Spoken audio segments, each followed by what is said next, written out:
Hi, it's JP Rouge out on Nonsuch with Jerry Medeiros out there in the background. Something interesting popped up during our health check yesterday. Cows are generally monogamous and will stay tied as a pair to a nest throughout their life cycles. But generally when they are evicted or something happens to the nest, they may end up repairing and changing their mates, etc. Yesterday during a check on the Cahao-Cam2 nest, something became apparent that last year the female from that nest had disappeared, didn't come back, and the male had then attracted a new young mate this year. Generally, Cahows are very well synchronized. They'll return back on the nest, as we're proving on the cameras, within hours of each other, even though they've spent months apart at sea. But this year, because this was a new female, she ended up arriving back in the Cahao-Cam2 nest, as we saw on camera, earlier than usual, because generally the male and the previous female in that nest were some of the latest arrivals. Then within a day, another Cahao appeared, and they started, the courtship and mating processes, etc. And we'd thought, well, that's, pretty interesting that for some reason the male has shown up earlier than usual. But during the health check yesterday, we found out that it isn't actually the male from that nest. E0296, this is a different bird. And that would explain why he came, the bird appeared so early. So he has the mate from the big male that's in there, but that male is a lot bigger. That male usually comes in, like I said, at anywhere from 420 to 450 grams, which is 100 grams more than this one is. Oh boy, I have a feeling if you're still here when the rightful owner comes back, it's the sort of thing, you have to let these things sort themselves out. In the end, you're going to have, a pair. But this is one of the things that they have to do in order to make sure that the strongest birds breed. So yeah, that's completely surprising. So this is not the rightful owner of this nest at all, like we've thought since he appeared. But it explains why this one turned up earlier than the other one normally does. Oh boy. That could lead to a really vicious fight when the other one comes back. And I don't see this bird winning because that other bird is a giant of a Cahao.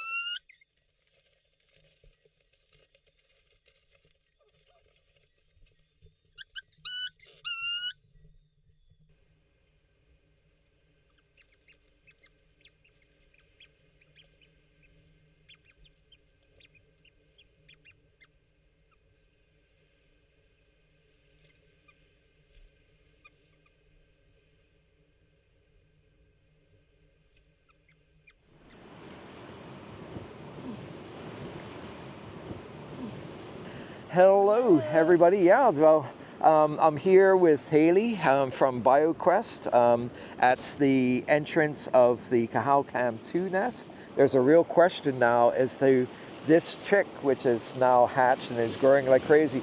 We're not sure if the resident male from here is the father or if it was this bird that came in, spent 4 days, and then was kicked out by Samson as soon as he returned. And that's what we can only answer that question by doing a Cahao paternity test, more or less, to see who the father is. Yeah. We want to, because this is a very rare thing. We have seen it before, but Cahows are usually very faithful monogamous birds that nest pair for life, and so this is a fairly rare event. So we really want to know what's happening here.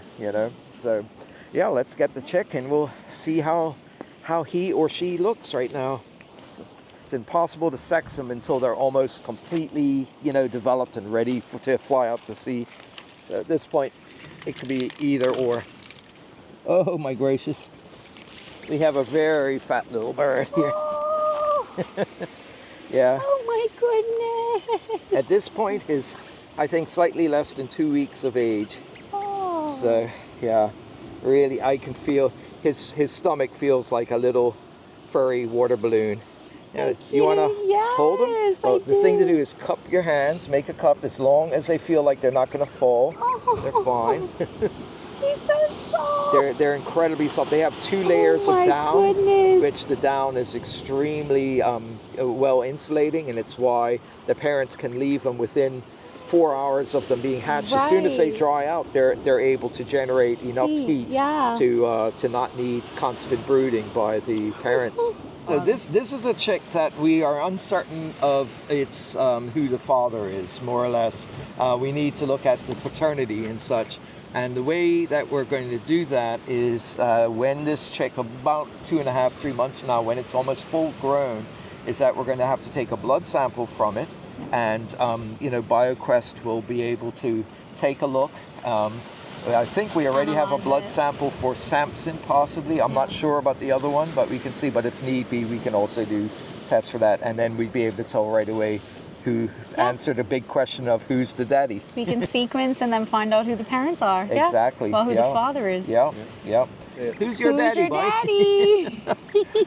Yeah, he's like, I don't Little know. I'm just here waiting to be fed again. To be fed again. Yeah. Okay, so let me get him back in to the coolness So of his cute. nest. I know it's really hot out here. There we go. Pretty cool, huh? Yeah, we have to come back. This was good. This was nice. Very interesting. Jeremy taught me a lot today. So with Jeremy's extensive note-taking and research and the sequencing and DNA, the genetic work we do at BioQuest, we are trying to fill those gaps in that Cajal family tree to understand, what's basically going on. Yeah. Yeah, I have to say that, I mean, this project, we've always tried to leverage new technology, new techniques, through it.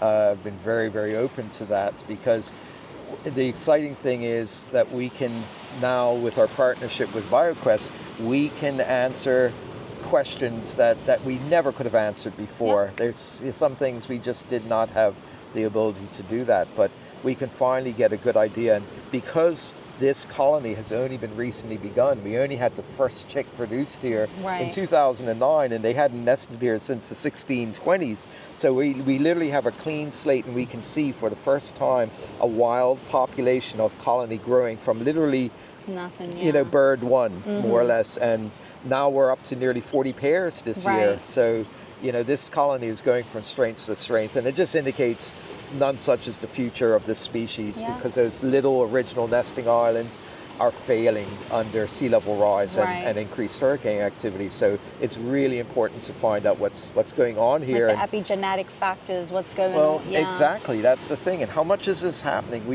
We don't know how important it is. Maybe it's beneficial in a way because you're mixing the genes more. Maybe it's Yeah. detrimental, but that's the sort of things, it's providing answers to questions we don't even know we have yet. So that's what I asked JP yesterday. If the family lines are ancestral, and he Yes. said that it might not necessarily affect it because it would just kill off. They wouldn't Exactly. be fertile. Exactly. So yeah. yeah, The highly. that means they're genetic. It was a problem when we first Yeah. started this project. I know when Dr. Wingate was doing this back in the 60s and 70s, almost every year there were chicks that had deformities. Right. They had misshaped like wing joints Right. or deformed bills or feet. Those were the 3 most common deformations we were seeing. And any of those is Yeah. the It's a bird's clear not going to sign, survive. right. As a clear sign, there is inbreeding. But what we found through the translocation is that although the males 85% of the time return to the island of their birth, the females only return about 35 to 40%. And the females will check every single one of the 4 colonies they were to choose a mate.